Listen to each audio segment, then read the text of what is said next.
Gente, quem lembra no início do ano, quando nós fizemos aqui aquela caixa, onde vocês depositavam os seus sonhos, seus planos, seus projetos? Todos lembram? Talvez alguns chegaram depois dessa época. Mas talvez faça uma avaliação comigo aqui. Estamos a chegar no meio do ano. Quantos desses sonhos, planos, projetos, quantos aqui já têm alguns desses objetivos cumpridos, chegando nessa altura do ano? Poucas mãos? Ou estão com vergonha? Algumas mãos. Mas quantos têm aqui fé que até o final do ano, sonhos, projetos ainda vão se concretizar? Glória a Deus. Muito bem, porque eu tenho feito essa avaliação comigo mesmo, e a Escritura diz que a gente deve fazer uma autoanálise de tempo em tempo. E ao fazer essa autoanálise, olhando para esses meses que já passaram, eu consigo ver que algumas coisas eu já consegui alcançar, pela graça de Deus. Mas não na totalidade, ainda tem sonhos, talvez os maiores ainda estão ainda em processo, estão ainda em curso. E tem sido uma batalha grande para nós, como família, vivenciar esse processo.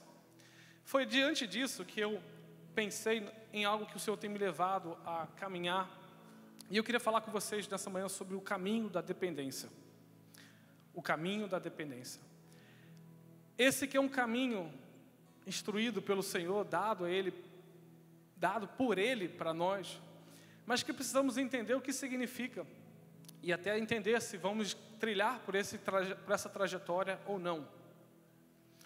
Eu posso dizer que quando estávamos ali na virada do ano e foi feito esse tema de pensar aquilo que nós deveríamos concretizar, ou gostaríamos de alcançar, eu sabia que alguns desses objetivos seriam bem difíceis. Mas olhando para esses últimos meses, eu não imaginava que seriam mais difíceis do que eu esperava. E certamente acontece assim na nossa vida. Nós imaginamos, até pensamos o plano A, o B, o C, se não acontecer assim, vai ser assado. Mas sempre há surpresas, e nesse processo todo nós aprendemos uma lição valiosa.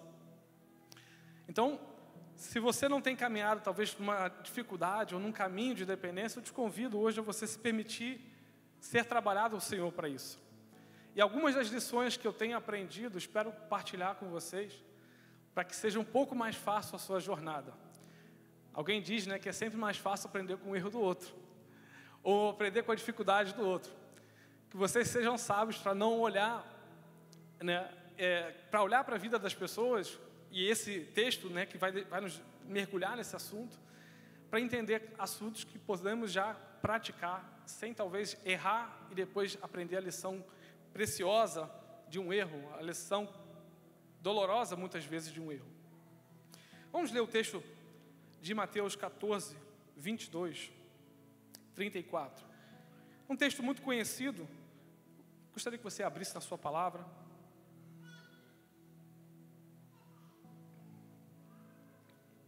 Vamos lá. E logo ordenou Jesus aos seus discípulos que entrassem no barco e fossem adiante para o outro lado, enquanto despedia a multidão. E despedida a multidão, subiu ao monte para orar à parte. E chegada já à tarde, estava ali só. E o barco estava já a meio do mar, açoitado pelas ondas, porque o vento era contrário. Mas à quarta vigília da noite, dirigiu-se Jesus para eles, andando por cima do mar. E os discípulos, vendo Jesus andando sobre o mar, assustaram-se, dizendo: é um fantasma, e gritaram com medo. Jesus, porém, lhes falou logo, dizendo: tende bom ânimo, sou eu, não temais. Respondeu-lhe Pedro e disse: Senhor, se és tu, manda-me ir contigo por cima das águas. E ele disse: vem. E Pedro, descendo do barco, andou sobre as águas para ir ter com Jesus. Mas sentindo o vento forte, teve medo e começava a ir para o fundo. Foi assim que clamou, dizendo: Senhor, salva-me. E logo Jesus, estendendo a mão, segurou, disse-lhe: homem de pequena fé, por que duvidaste? E quando subiram para o barco, acalmou o vento. Então aproximaram-se os que estavam no barco, adoraram, dizendo: és verdadeiramente o Filho de Deus. Essa passagem é muito conhecida por todos nós. Talvez 99% dos que estão aqui já ouviram essa passagem, já se depararam com ela, já ouviram a história talvez por terem sido criados no ministério infantil de suas igrejas e representado isso. Eu poderia escolher vários textos que nos iriam apontar sobre dependência. Eliseu com o exército celestial, Davi diante de Golias, Paulo e Silas na prisão, Josafá diante da batalha, Samuel diante dos filisteus. Mas eu escolhi esse texto porque esse texto veio ao meu coração e também porque ele já fala comigo há muito tempo, em posturas e posições que nós devemos adotar diante de uma necessidade de depender de Deus. Aqui nós vemos um homem vivendo algo extraordinário, mas um homem completamente dependente daquilo que Deus, Jesus, iria poder fazer por ele. Primeiro, em abençoar a sua jornada e falar, vem. E segundo, segurar a mão dele quando ele passava pela dificuldade de se afogar. Eu separei 5 lições ou 5 coisas que eu observo quando nós trilhamos o caminho da dependência. A dependência parece um termo fraco, frágil, que é para aqueles que estão vulneráveis, para aqueles que não têm forças. Mas nós vamos observar que a dependência que Cristo nos transmite, que a palavra nos orienta, exige coragem, exige força, exige posicionamento, e não é para aqueles que estão simplesmente vivendo de qualquer forma. É para alguém que objetiva alcançar algo maior, que deseja alcançar o sobrenatural. A primeira coisa que eu observo, quando nós vemos a dependência bíblica, é que as coisas não funcionam na força do nosso braço. Quando eu olho para as circunstâncias nesses últimos meses, minha esposa é testemunha, eu vejo que várias vezes eu tentei usar a minha força, forçar as situações, exigir que fosse feito da minha forma, mas em várias situações que eu tenho atravessado, estamos em processo de mudança, saindo da nossa casa, indo para um outro lugar, eu dependo de pessoas, e eu simplesmente não posso forçar que as pessoas façam o que eu quero, e às vezes não é nem questão de ter dinheiro ou não ter dinheiro, é simplesmente impossibilidade, eu não posso forçar que uma pessoa cumpra aquilo que eu quero em todos os momentos. Claro que a gente tenta negociar, a gente tenta sempre usar de estratégias da dependência de Deus para ser bem sucedido, mas eu aprendo que não é na força do meu braço. E eu não sei vocês, talvez os homens são um pouco mais assim, de serem mais lógicos, mais pragmáticos, criarem planos A, B, C, D, fazerem um mapa, né, dos processos e o que você pode fazer se aquilo não se concretizar no tempo certo. Mas eu vejo que, por mais que seja boa a nossa análise, o nosso contingenciamento de risco, o nosso planejamento, as coisas ainda podem correr de forma diferente. As coisas ainda não acontecem da forma como eu desejo. Portanto, nós vemos que a palavra de Deus nos ensina a optar por um modelo divino, um modelo sobrenatural, um modelo que o Senhor tem para nós. Se você ler comigo o primeiro versículo que separamos, o texto bíblico vai dizer que Jesus fez com que os discípulos entrassem no mar, entrassem no barco. Jesus ordenou que eles fossem ao barco. Marcos, quando vai relatar essa mesma passagem, vai dizer que Jesus insistiu que eles entrassem no barco. Olha, esses últimos 3 ou 4 dias a gente teve uma mudança de temperatura e você viu que as nuvens estavam por toda a cidade. Eu acompanhei a meteorologia e estava indicado que ia ter uma tempestade de trovões e raios.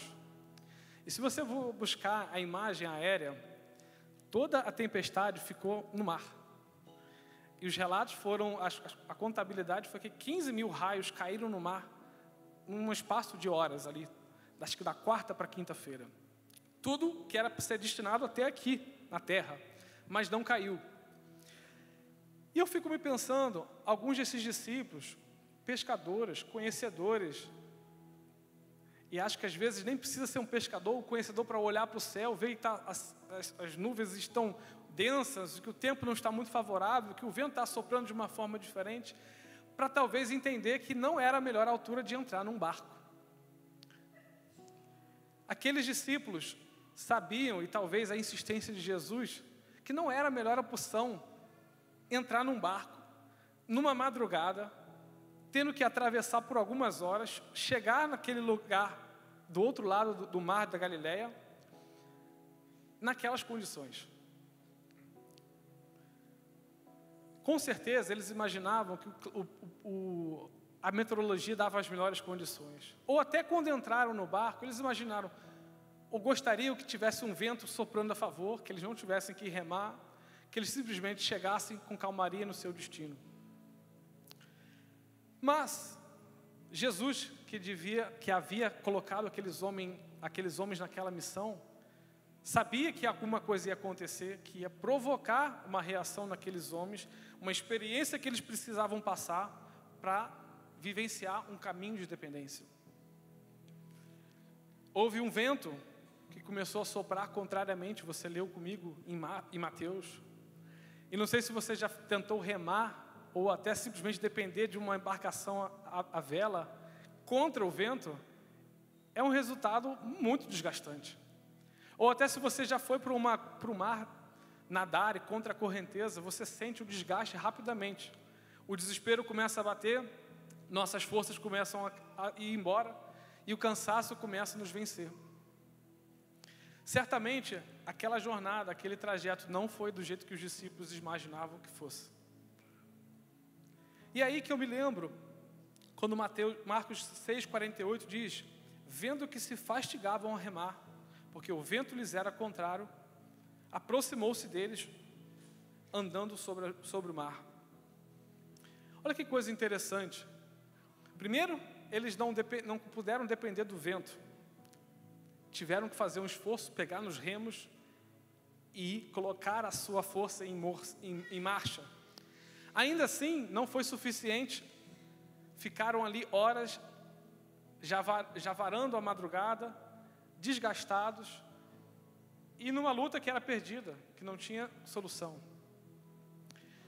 Eu me lembrei do texto de Zacarias 4, 6 e 7, 4, do 6 ao 10, uma palavra que o Senhor deu a Zacarias para entregar para o sacerdote Zorobabel. Diz assim Zacarias 4, 6, essa é a palavra do Senhor para Zorobabel, não por força, nem por violência, mas pelo meu espírito, diz o Senhor dos exércitos. Quem você pensa que é, ó montanha majestosa? Diante de Zorobabel você se tornará uma planície. Ele colocará a pedra principal aos gritos de Deus abençoe, Deus abençoe. Verso 10. Pois assim, aqueles que desprezam o dia das pequenas coisas, terão grande alegria ao verem a pedra principal nas mãos de Zorobabel. Zorobabel tinha uma missão de reconstruir o templo.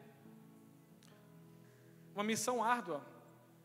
Mãos pesadas ali para um trabalho braçal, para um trabalho pesado. Com poucos recursos, com opressão ou uma situação que afugentava eles de conseguir completar aquela missão. Mas Deus estava naquele processo e Deus falou para Zorobabel, através do profeta, que não seria pela força, não seria pela violência, não seria pelo estímulo, não seria pelo bom planejamento daqueles homens que aquela missão seria completa, mas pelo Espírito. E eu vejo que na nossa caminhada, quando nós caminhamos esse projeto de dependência do Senhor, nós temos uma trajetória muito simples muitas das vezes. Parece insignificante, parece inofensivo, parece uma pequena coisa, um pequeno começo. E quando nós desprezamos esse processo que o Senhor começa a fazer na nossa vida, nós entendemos que as coisas poderiam estar num outro nível de intimidade, poderiam alcançar um novo nível de projeção. Ninguém consegue chegar a um patamar de grande responsabilidade sem ter começado com pequenas responsabilidades na sua jornada. E eu vejo aqui na vida de Zorobabel como que essa palavra talvez deu força, muniu ele de experiência, de ousadia, de coragem para enfrentar os desafios que ele iria atravessar. Quando nós pensamos que a dependência ela vai nos trazer mais fracos, mais frágeis, mais débeis, é aí que a força do Senhor se mostra forte, se mostra relevante, se mostra operante na nossa vida. Ninguém quer depender de ninguém. Não sei se você gosta de depender de alguém, se você gosta de precisar de alguém para resolver as suas coisas, de às vezes precisar de uma pessoa para ter uma situação resolvida. Nós queremos ser autossuficientes, queremos ser autônomos, queremos ter os recursos em nossas mãos, simplesmente agir por conta própria. Mas não é esse caminho que a palavra nos orienta. E quanto mais nós conhecemos ao Senhor, mais nós observamos que é preciso um caminho de independência, que é preciso um caminho de proximidade, de submissão à vontade dEle. Quando nós entendemos que os pequenos começos, eles são necessários como ponto de partida, nós conseguimos contemplar o sobrenatural de Deus cada vez mais crescente em nossas vidas. Provérbios 19, 21 diz que muitos são os planos do coração do homem, mas o desígnio do Senhor, a vontade do Senhor, essa prevalecerá. Qual tem sido a vontade que tem prevalecido sobre a sua vida? Tem sido a sua vontade? Tem sido a vontade do Senhor? Tem sido os desígnios do Senhor? Ou você ainda tem ficado cansado, dia após dia, por travar lutas que são na força do seu braço, na força da sua confiança em si mesmo? O segundo aspecto que eu aprendo no caminho da dependência é que o ambiente, muitas das vezes, é cercado de hostilidade. Nós, quando viemos à casa do Senhor, achamos que por haver a proteção, por haver a bênção, por haver as promessas, não iremos atravessar dificuldades, iremos estar protegidos, é verdade, mas que as dificuldades vão olhar para nós e vão desviar, vão cruzar de rua. E se você tem vivido e atravessado, e vivenciado e experimentado dificuldade, você sabe muito bem que isso não tem a ver com servir ou não servir ao Senhor, mas tem a ver com um processo que Deus nos permite de passar por experiências que vão nos testar, que vão nos provar, que vão nos colocar mais próximos dEle. Parece que a nossa vida, muitas das vezes, se encontra numa partida de xadrez. Quem sabe jogar xadrez aqui? Tem gente que gosta de jogar xadrez. Eu lembro quando eu era adolescente, meu irmão gostava de jogar muito xadrez. Meus pais até colocaram ele para estar numa escola de xadrez, disputou um ou outro campeonatozinho pequeno. E isso desenvolvia cada vez mais a habilidade dele, o raciocínio. E uma vez eu fui jogar com ele e eu empatei o jogo, consegui empatar. E ele, vamos aqui agora jogar a segunda para ver quem é o melhor, quem consegue vencer. Eu falei, não. Time que... Estou invicto, empate não é derrota. Não queria perder. E o xadrez é um jogo que não te deixa a opção de ficar parado. Não é um jogo que você pode ir empurrando e deixando a coisa acontecer. É um jogo que te obriga a ser ofensivo. Porque se você não é ofensivo, automaticamente você vai ser atacado. E a sensação de jogar xadrez com alguém que sabe jogar, que já tem experiência, é terrível. Porque você mexe uma peça, mexe outra, cheque. Mas peraí, nem sei o que está acontecendo, cheque. E você tem que olhar para aquela situação e falar assim, eu vou ter que sair daqui, senão eu vou perder o jogo. E você pensa, tenta pensar a segunda, terceira movimento possível, consegue se livrar com aquele sentimento de alívio. E você mal percebe, cheque do outro lado. Como assim? A vida muitas das vezes parece dessa forma. Você escapa de um lado, com muito suor, com muito sacrifício, acha que a coisa realmente, finalmente agora vai para um novo caminho, e vem o outro cheque para o outro lado, cheque para o outro lado. E há situações até que parecem um checkmate, que é o ponto final, não tem saída.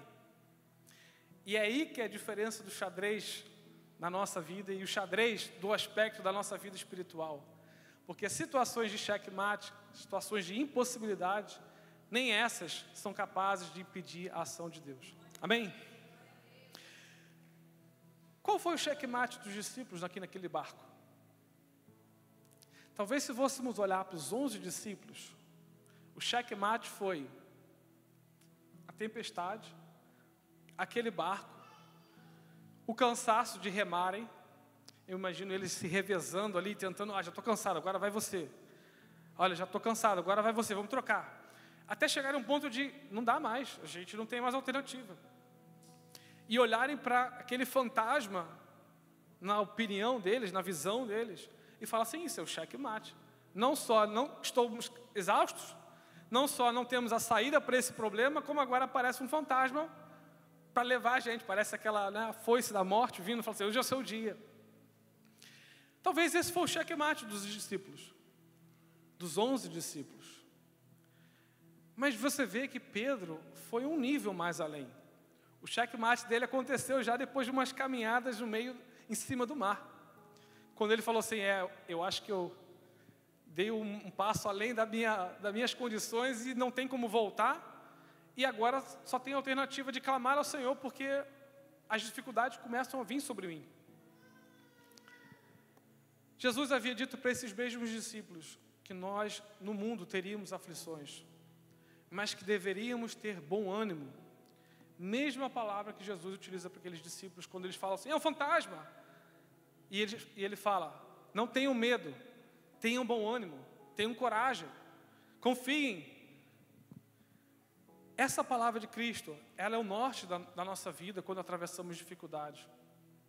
Quando nós vemos que a hostilidade está à nossa volta, que o cheque fica cada vez mais presente, vira um checkmate, a realidade se torna impossível de tomar uma ação, é aí que a dependência atinge o seu grau máximo, onde somente Jesus pode nos reconhecer, nos resgatar e nos transformar.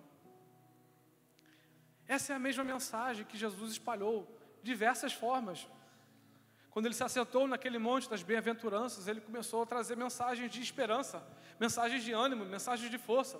Olha, quando vocês forem perseguidos, quando vocês chorarem, quando vocês passarem por aflições, tenham bom ânimo, sejam bem-aventurados, sejam abençoados, sejam benditos. Não deixem que a fé de vocês se esmoreça quando a dificuldade aparecer, bater a sua porta. E é isso que Paulo entende quando lá no fundo da sua dificuldade, do seu sofrimento, ele clama, tudo posso naquele que me fortalece. Se você olhar o que ele diz antes em Filipenses, ele fala que eu posso passar nudez, posso passar sofrimento, posso passar miséria, posso passar fome, tudo posso naquele que me fortalece. É um entendimento de fé que as dificuldades não são maiores que o nosso próprio Deus. É um entendimento de que as ondas não podem ser maiores do que o nosso próprio Deus. Quando nós olhamos para Cristo, a imagem dele tem que ficar cristalizada na nossa íris, nos nossos olhos, ao ponto que as dificuldades podem até parecer maior, mas não tem o mesmo valor. Não sei se você já tiveram a experiência de estar num mar e olhar para uma onda. Talvez alguns já foram ali em Nazaré, de curiosidade, ver se é grande mesmo, que dizem que é. Não sei se você teve a curiosidade de entrar no mar, acho que aí também já é um pouco demais. Mas se você já teve a experiência de passar um tempo no mar, atravessando a arrebentação, você sabe muito bem do que eu vou dizer. Quando nós olhamos a onda de frente, ela parece o tamanho de um arranha-céu. Mas quando ela passa, nós olhamos de trás, ela não parece tão grande assim. É grande ainda, sim, mas ela não tem o mesmo dimensão, o mesmo tamanho na nossa percepção, na nossa imagem. E as dificuldades, elas se vendem muitas vezes como ilusões de ótica. Nós olhamos para aquelas dificuldades, para aquelas ondas, para aqueles ventos, e entendemos na nossa mente que aquilo é intransponível, de que aquilo é maior que o próprio Deus, de que naquele momento não há possibilidade de ação divina, humana, de seja quem for. Essa é a ilusão que muitas das vezes nos faz cair numa trapaça de não depender, de querer buscar autossuficiência, de querer buscar um caminho próprio. É ali que muitos se jogam ao mar e falam assim, eu vou ficar aqui com 11, 12 pessoas morrendo, não. Eu vou buscar pelo menos um pedaço de madeira, eu vou tentar me salvar por conta própria. É ali que nós tentamos agir da nossa própria força. É ali que nós perdemos o fio da meada, perdemos a lógica, perdemos a trajetória que Deus estava nos caminhando progressivamente a um entendimento maior. O terceiro aspecto que eu entendo é que uma vida de dependência, num caminho de dependência de Deus, nós encontramos estabilidade. Agora você sai do jogo de xadrez e você vai para o parque na montanha-russa. Quem gosta aqui de montanha-russa? Tem gente que gosta da adrenalina, sentir que aquela vida passando assim, ó, subindo, descendo assim, né? De uma forma que a gente não tem controle. Eu não sou grande fã de montanha-russa, mas eu sei, porque já fui, a sensação que dá, que você fala assim, nunca mais. Quando você chega lá no pico, você fala assim, nunca mais. Agora sua vida passa por aquele fração de segundo, toda a memória, você já vê até o seu enterro ali, você já fala assim, aqui jaz um corpo. E é uma experiência que tem que ser vivida individualmente. Eu posso falar para você, se você nunca foi, mas você só vai sentir essa graça, esse arrependimento, quando você chegar lá em cima, olhar para baixo e falar assim, Senhor, em tuas mãos entrego o meu espírito. Completei a carreira, ou não completei, não é? E é incrível como essa experiência nos dá aquela empolgação, aquele excitamento. Mas eu tenho certeza de que você não gosta de viver em uma montanha-russa no dia a dia. Eu não gosto. E eu acho que o ser humano não gosta. Você vê que naturalmente o ser humano busca rotinas, padrões. Por que os mais idosos se tornam repetitivos? Porque encontram padrões que são mais fáceis de ser replicados. E quando aquilo sai do padrão, é um estresse, gera uma confusão, gera uma desordem na vida, na casa. E imagina se fosse assim no seu trabalho. Amanhã você chega no seu trabalho e é um desastre. Na terça-feira é uma maravilha. Pessoas estendem até tapete vermelho para você passar. Oferece o lanche. Toma aqui 50 euros a mais porque você chegou no horário. Na quarta-feira te insultam de tudo quanto é nome. Que experiência que seria para você passar por isso, esses altos e baixos, especialmente num curto intervalo de tempo? Aqueles discípulos saíram de um milagre jamais visto. Antes eles estavam recolhendo cestos que sobraram de alimentos que foram mais do que abundantes para 5.000 homens, fora mulheres e crianças. A excitação naquele ambiente era tamanha que aquela multidão queria pegar Jesus e já colocar num trono e falar assim, é o nosso rei. Tanto é que Jesus falou assim, cada um vai para um canto, vamos fugir porque vamos acabar esse momento aqui, não é a hora disso. E eles saem daquele ambiente e vão subir a montanha-russa. Chegam no alto daquela montanha-russa e falam assim, e agora? Como é que a gente sai daqui? E normalmente as montanhas russas que são no escuro são um pouquinho mais complicadas, né? Eu lembro uma vez que eu fui no Hop Hari, tinha lá uma montanha russa que passava numa pirâmide, não sei o que era aquilo. Mas quando eu entrava naquela parte que eu não sabia o que ia acontecer lá dentro, nossa, eu já ficava com medo só por antecipação. E fazia jus, porque lá você girava de todas as formas, você não via a cor a luz, você não via o fim do túnel, e falava assim, vou morrer aqui no escuro e ninguém vai me ver. A sensação de passar isso numa noite, numa madrugada, mesmo que com os seus amigos, seus melhores colegas, seu chapa, seu parceiro, não ajuda muito não. Não resolve o problema. A nossa vida, quando é feita de altos e baixos, ela tem um poder devastador de causar danos nas nossas decisões. Porque isso ativa emoções de ira, de fúria, de medo, de raiva, de alegria. E essas emoções, de forma desordenada, trazem consequências que às vezes são muito duradouras. São permanentes em nossas vidas. Num acesso de ira, tomamos atitudes erradas, agimos de forma errada com uma pessoa, tomamos atitudes, investimos mal, calculamos errado, deixamos de pensar e agimos pelo impulso. E nesses dias que a gente tem atravessado como família, a gente tem tentado permanecer na estabilidade da dependência do Senhor. Porque é uma armadilha muito traiçoeira de nos desestabilizar por completo. E às vezes no processo você lida com pessoas que vão te agir dessa forma. Que vão gritar com você, que vão explodir de uma forma que você é tentado a replicar da mesma maneira. E aí vem a palavra do Senhor, a calmaria que o Senhor nos dá, a certeza que Ele nos dá que aquilo é um momento circunstancial, que nós não podemos ser levados por aquilo. Nós precisamos de estabilidade, nós precisamos da fé.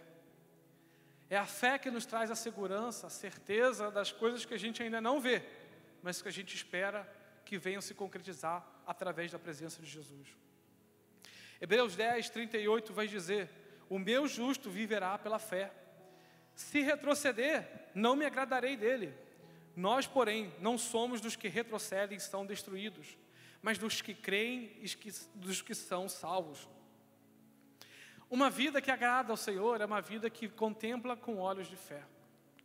E isso é um exercício. Isso é uma dinâmica que nós precisamos empregar nas pequenas coisas, nas coisas médias, nas coisas grandes, progressivamente.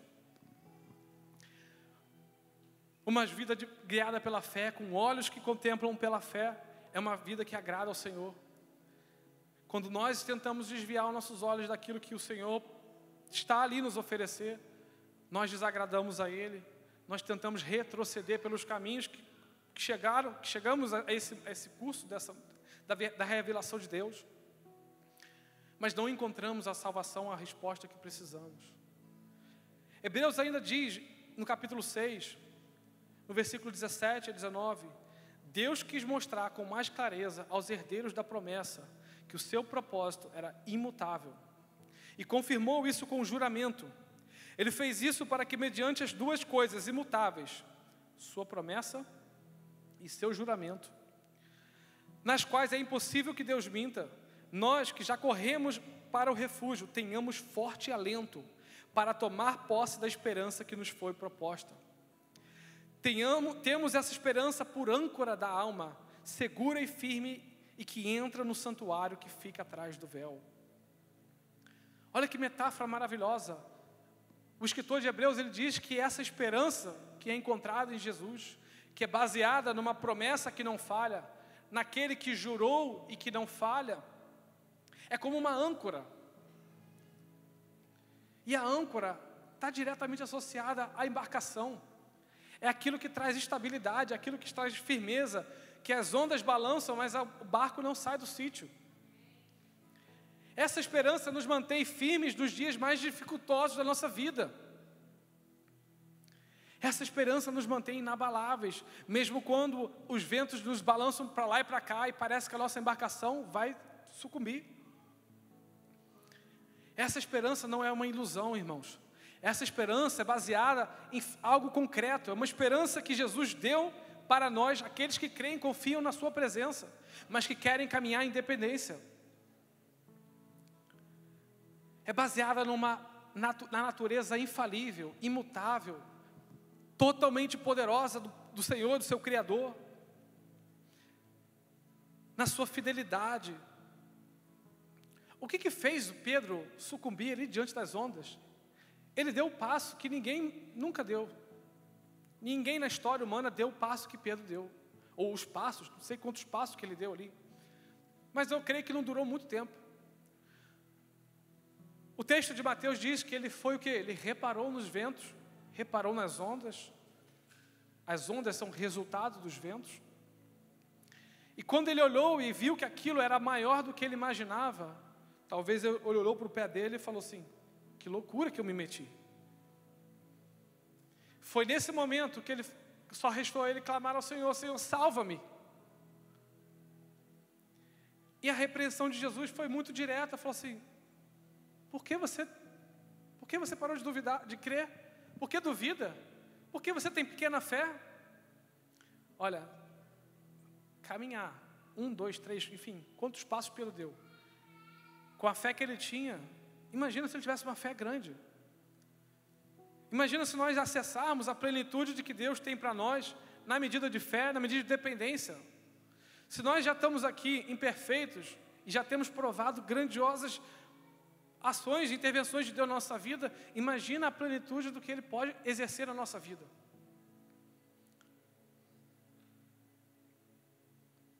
O que mais me ajuda, o que mais deve te ajudar, é o segredo, a receita de bolo que Jesus nos deu. Entrar no seu quarto, fechar a sua porta, ser conhecido e conhecer ao Pai em revelação de intimidade.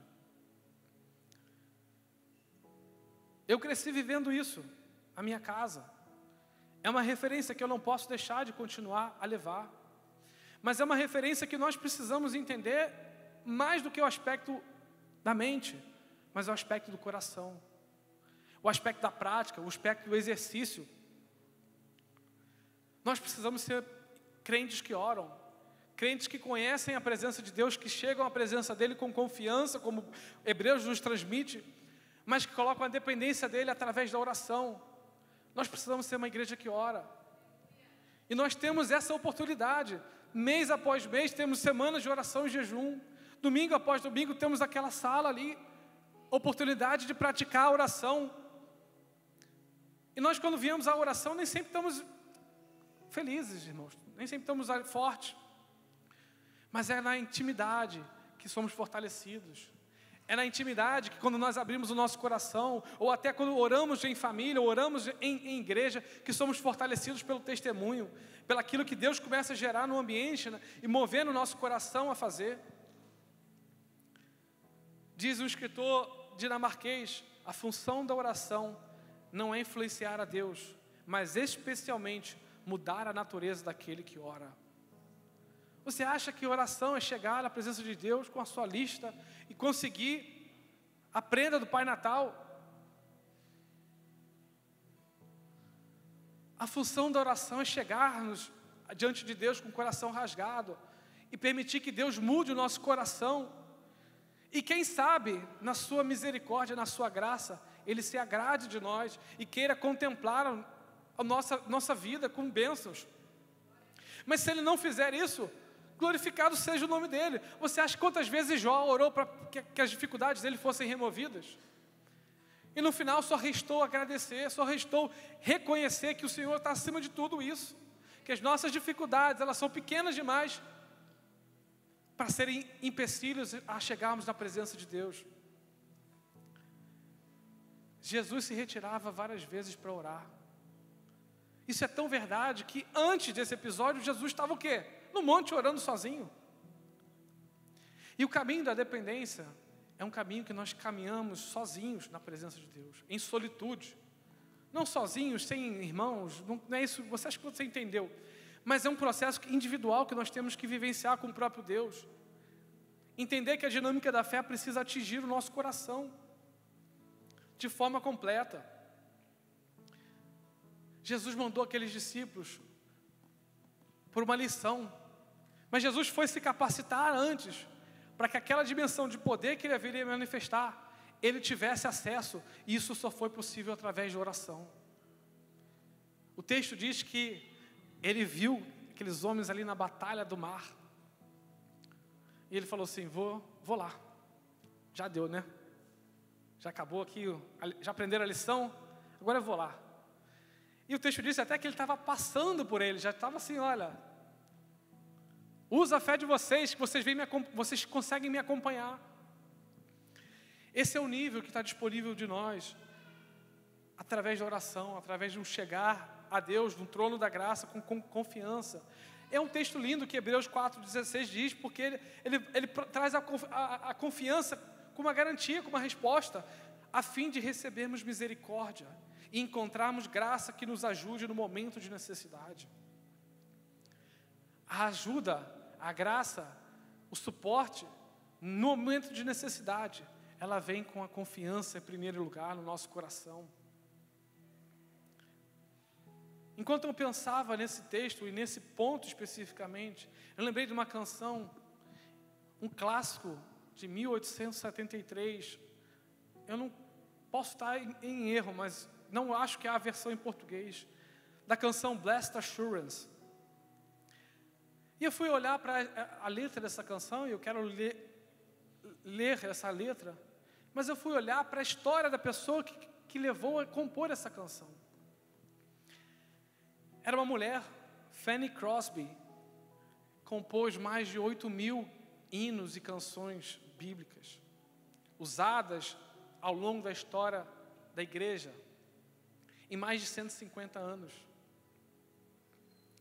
E essa canção, ela compôs em 5 minutos. Ela tinha um irmão que ajudava ela com a melodia, e em 5 minutos a melodia veio e ela colocou a canção. E eu digo para você, acho que, não sei, na minha vida toda eu não chegarei a contemplar um texto que é tão verdadeiro, que é tão simples, mas que é tão maravilhoso, tão belo. Sabe o que é interessante na vida de Fanny Crosby? Ela tinha semanas de vida quando teve uma infecção. E a medicina, muito leiga naquela época, um homem que se dizia médico, foi aplicar uma solução, uma pomada, um creme nos olhos dela. E aquilo piorou a infecção, levando aquele bebê a ficar cego. Ela faleceu, viveu quase 100 anos. Mas ela ficou cega com meses de idade. Acho que ela não tem memória de ter visto nada. Mas uma mulher cega, que foi ensinada a palavra, que guardava isso, que memorizava, compôs mais de 8.000 canções. E olha o que ela diz: bendita a segurança, Jesus é meu. Ó, que antecipação da glória divina, herdeiro da salvação, comprado a Deus, nascido do seu Espírito, lavado no seu sangue. Essa é a minha história, essa é a minha canção, louvar o meu Salvador durante todo o meu dia. Essa é minha história, essa é minha canção, louvar o meu Salvador durante todo o dia. Perfeita submissão, perfeito prazer, visões de êxtase explodem agora à minha vista. Anjos descendo trazem de cima ecos de misericórdia, sussurros de amor. Essa é a minha história, essa é a minha canção, louvar o meu Salvador durante todo o dia. Se você ouvir a canção, você vai ver que é muito mais forte a mensagem do que simplesmente ler o texto. Que pessoa cega a vida inteira, que consegue contemplar visões de êxtase, ecos de misericórdia, dimensão de manifestar de graça de Deus, por viver em dependência. E que é uma figura mais emblemática do que um cego, para nos ensinar o que é dependência. Depende para dizer onde que tem que ir um caminho. Hoje a gente tem acessibilidade nos passeios, os semáforos têm até sinal ali, tem um ruído, mas está longe de ser uma coisa fácil. Mas imagina naquela época, as casas de banho nem eram dentro dos prédios, era normalmente fora. Dependia de alguém para ensinar a Bíblia, dependia de alguém para ensinar conhecimentos. Quando nós nos colocamos dependentes de Deus, nós podemos até ser cegos, naturalmente. Mas os nossos ouvidos, os nossos olhos, o nosso entendimento espiritual é mais aguçado do que qualquer outro. A quarta coisa que eu aprendo com o caminho de dependência é que as coisas não são do meu jeito. Nossa, eu tenho aprendido isso. Acho que você já aprendeu também. A dependência me ensina que eu não posso ter tudo da forma que eu quero, do jeito que eu quero, quando eu quero. Automaticamente, quando eu reconheço que eu não posso ficar travando essa batalha pela minha vontade, só me resta renunciar, só me resta abrir mão, só me resta ceder e poder entender o que realmente importa para que eu possa viver. Quantas batalhas nós vivemos na nossa vida Porque eu quero isso, eu quero essa promoção, eu quero esse cargo, eu quero essa casa, eu quero essa realidade. Mas é na força do seu braço, é no seu tempo, e não é a vontade de Deus. Davi disse, uma coisa pedi ao Senhor, e é o que eu procuro, que eu possa viver na casa do Senhor todos os dias da minha vida, para contemplar a bondade do Senhor e buscar sua orientação no seu templo. Quantas das vezes nós focamos nas coisas, no que nós queremos, mas não buscamos a orientação, não buscamos estar na presença de Deus com um valor maior do que qualquer atribuição, coisa que podemos alcançar. Quando nós entendemos que a dependência é necessária e que é Jesus que somente importa, nós entendemos que a gente consegue prosseguir para o alvo. Porque há uma soberana vocação, há um prêmio mais excelente, há uma coroa incorruptível que nos aguarda, que nos espera, que é maior do que aquilo que poderíamos realizar humanamente.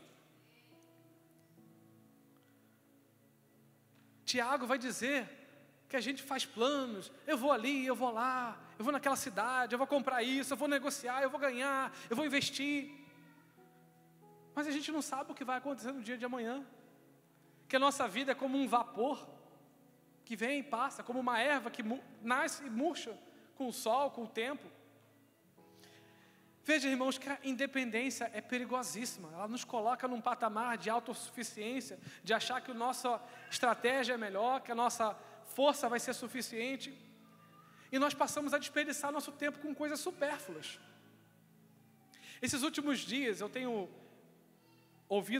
visto e ouvido alguns vídeos de pessoas que investiram, se tornaram bem-sucedidas e hoje alcançaram o que muitos desejam alcançar, a chamada independência financeira.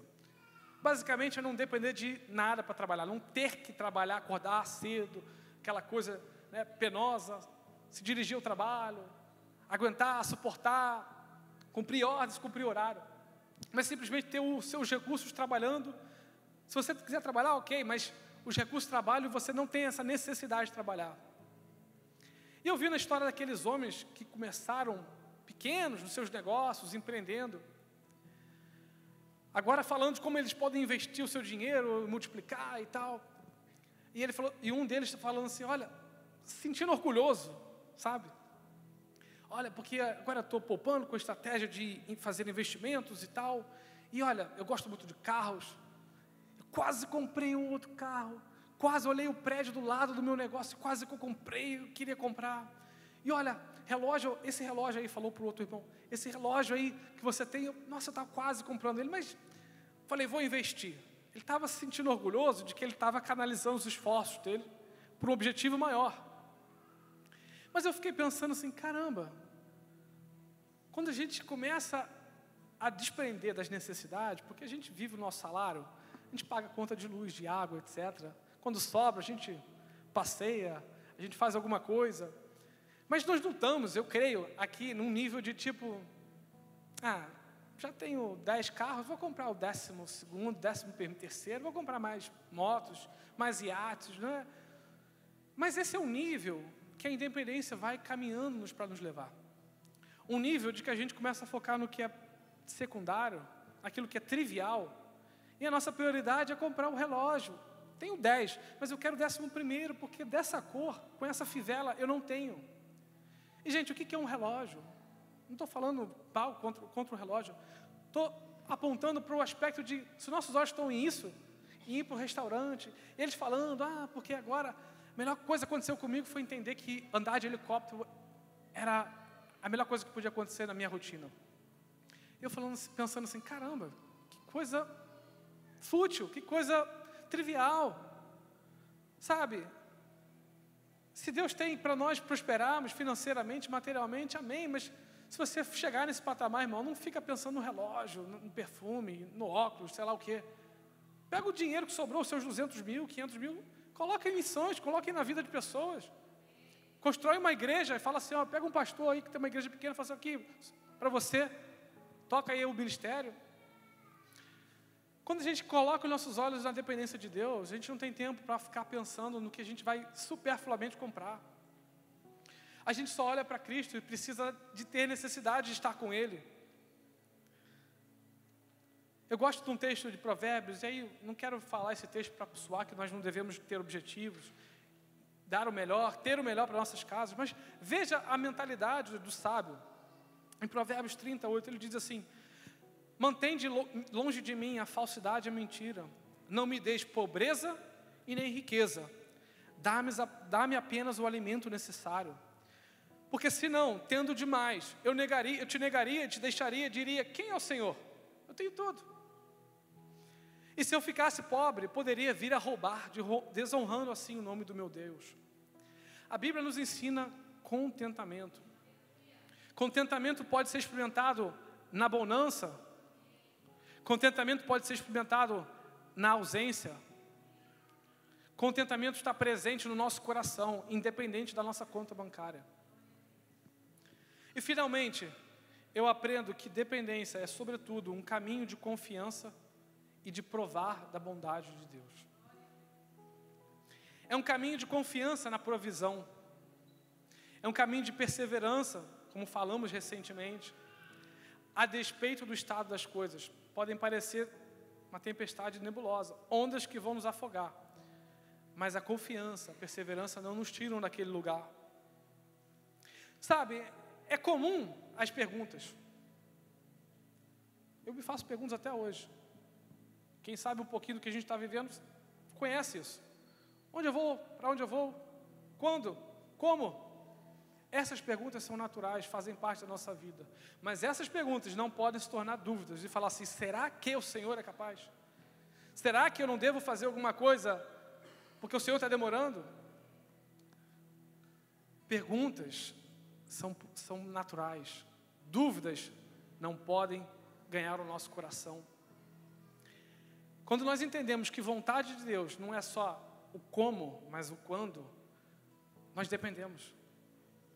Porque se um dia o Senhor falou e a promessa dele, o juramento dele, se permanece inabalável, nós só temos que confiar, permanecer, manter a constância, fazendo nossas perguntas: Senhor, mas vai demorar ainda? Pode fazer, essa pergunta é legítima, o seu coração precisa estar exposto diante dele. Mas não uma pergunta que coloca, duvide da capacidade de Deus, duvide da habilidade de Deus, duvide do poder dele, até em transformar o seu coração. A dependência nos mantém perto dele.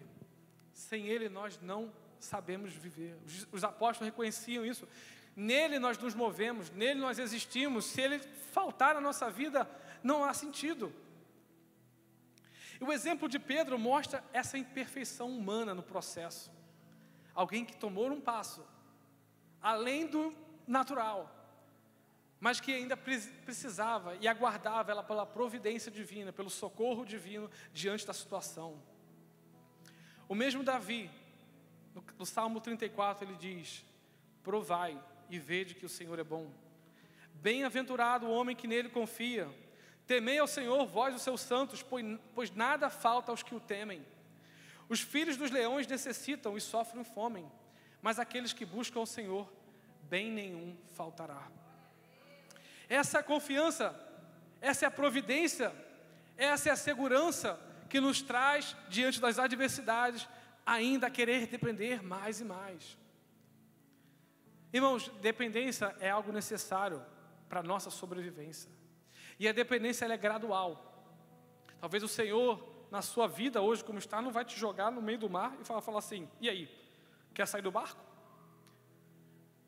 Mas Ele te leva a tomar pequenos passos. Primeiro, a seguir a Ele, aprender, observar, distribuir as cestas da multiplicação. Mas vai chegar um momento que as coisas vão se tornando cada vez mais intensas. E o nível de dependência vai crescendo, vai aumentando, vai se jogando diretamente para a presença dEle, para o trono dEle. Quantos exemplos nós vemos isso na palavra? Jesus dizendo para os discípulos: joga a rede aqui do lado direito. Falando para Pedro: vá lá, pesca o peixe, tem uma moeda lá dentro. Próprios peixes e pães que foram multiplicados. Jesus falando, olha para os lírios do campo, para os animais. Eu cuido deles e vocês estão preocupados na ansiedade. A provisão está disponível, a provisão é garantida, a provisão está para aqueles que o temem, diz o salmista. E nesse processo de espera, de aguarda, de posicionamento, de dependência, o Senhor vai nos provendo. Nesses últimos meses ou semanas eu tenho visto isso. Coisas que eu esperava há 2 anos, recebi a notificação, olha, você é elegível para um pequeno reembolso aqui. Eu falei, glória a Deus, chegou na hora certa. O banco tendo que liberar crédito, fazem um erro, liberam um duplicado. Eu falo com o gerente, falo assim, ó, tá tudo certo? Ele, eu vou falar aqui, mas a princípio tá ok. Eu falei, glória a Deus. Não tem que fazer 2 pedidos, faço só um, já duplicado. Essa é a resposta que Deus vai nos mantendo no longo do processo, para seguirmos confiando. Pensa comigo, irmão. Você não acha que Jesus sabia que aquelas dificuldades viriam sobre aquele homem naquele barco? Por que ele insistiu? Vai lá para o barco. Mas Senhor, mas a nuvem ali, o ventinho está vindo ali do noroeste. Vai dar problema isso aí. Não, você tranquilo. Vai lá para o barco, eu espero vocês. Jesus sabia o que eles iriam atravessar. E Jesus sabe o que nós atravessamos e vamos atravessar. A questão é, você vai depender ou você vai tomar os remos e ficar ali contra a maré, contra o vento? Sabe o que é mais lindo? Quando esse milagre da multiplicação dos peixes acontece, o texto diz que a noite estava se aproximando, estava começando a ficar escuro, e eles queriam mandar as pessoas, vai para cada um para sua casa, está ficando de noite. E Jesus falou, não, vê o que vocês têm aí, multiplicou. Aconteceu aquele alvoroço todo. Mas o dia estava passando, estava ficando escuro. Então Jesus falou assim, agora eu vou me retirar, vou orar, pega o barco, vão para lá, eu encontro vocês lá. E as horas se atravessaram ao longo da madrugada. E o texto é bem claro em dizer que na última vigília, na 4ª vigília, Jesus vai ter com eles no meio do mar. 4ª vigília era o período de 3 às 6 da madrugada. O ápice da noite, o ponto de virada da noite para o dia. Jesus deixou eles ali, padecendo, tentando experimentar a fé deles, aquela noite toda. E assim acontece na nossa vida. Parece uma noite infindável, parece uma vida inteira, parece um processo que nunca termina, que vai acabar da pior maneira possível e que eu vou desistir no meio do caminho, que ele não vai vir. Mas na hora mais importante, na hora mais crucial, ele lá está. De repente ele aparece. Você pode dar um glória a Deus por isso? Pela providência que é exata no tempo que nós precisamos. É essa misericórdia que nos alcança no momento oportuno, é o momento oportuno de Deus. Nós precisamos entender que o Senhor vai estar lá. Que as mentiras que tentam impedir de crermos nisso, não podem vencer a nossa fé. Para finalizarmos, em 1986, foi encontrado um barco no Mar da Galileia.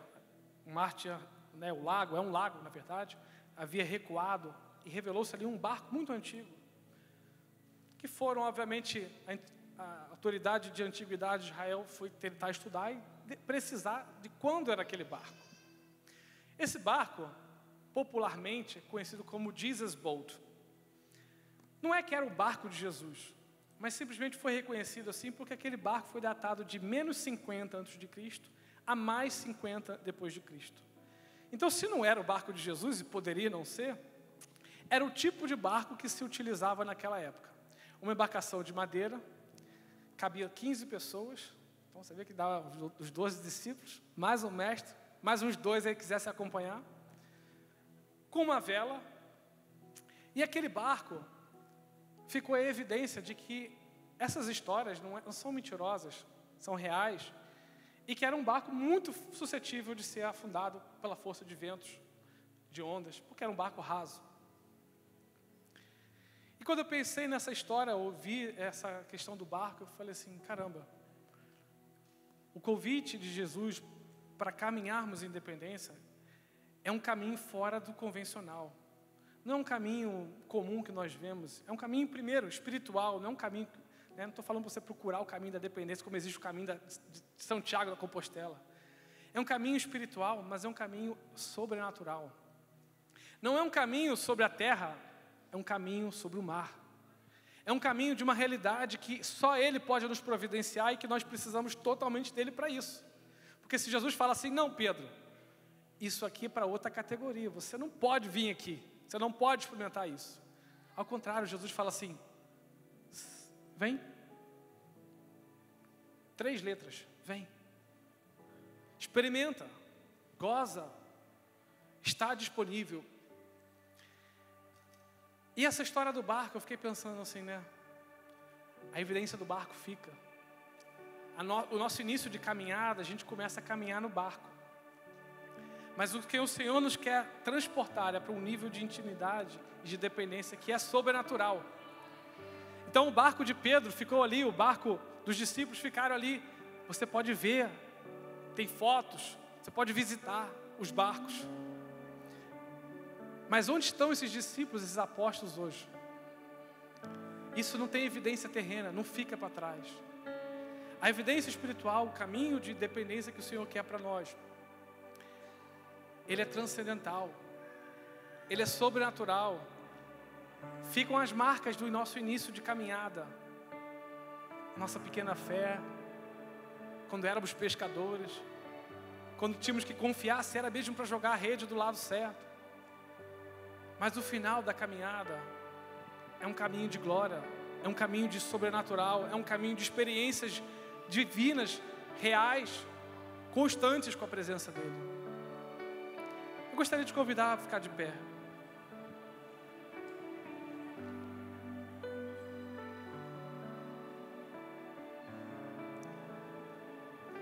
Eu não vou fazer nenhum convite a vir aqui à frente, a menos que você queira voluntariamente a fazer. Mas nós queremos, nessa manhã ainda, fechar essa reunião com um momento de adoração e louvor. Faça sua autoanálise. Jesus hoje te convida a caminhar em independência, a caminhar no sobrenatural, a caminhar de uma maneira que você não caminhou antes. Mas para isso você precisa colocar fé, confiança, depositar toda a sua segurança, a sua âncora naquele que pode realmente mudar a sua vida. Senhor Deus, obrigado porque o Senhor fala ao nosso coração. Obrigado porque é pelo Teu Espírito, não é pela força do nosso braço. Nós entregamos nessa manhã o curso da nossa vida, o curso da nossa história. Dependemos de Ti, escolhemos depender de Ti, escolhemos seguir esse caminho de obediência, esse convite que o Senhor nos propõe hoje nessa manhã, para caminhar no sobrenatural, para sair do barco, para sair do conformismo, para sair daquilo que é cômodo para nós. Nós queremos seguir além, Pai. Queremos viver experiências contigo individuais que realmente mudam a nossa história, que fazem a nossa vida ganhar um outro sentido. Te entregamos a nossa adoração, te entregamos o nosso louvor, te entregamos a nossa vida. Muda a nossa história nessa manhã, Senhor. Oh, Jesus. Enquanto você levanta a sua oração, o seu clamor, a sua adoração para Ele, deixa a presença dEle te envolver nessa manhã.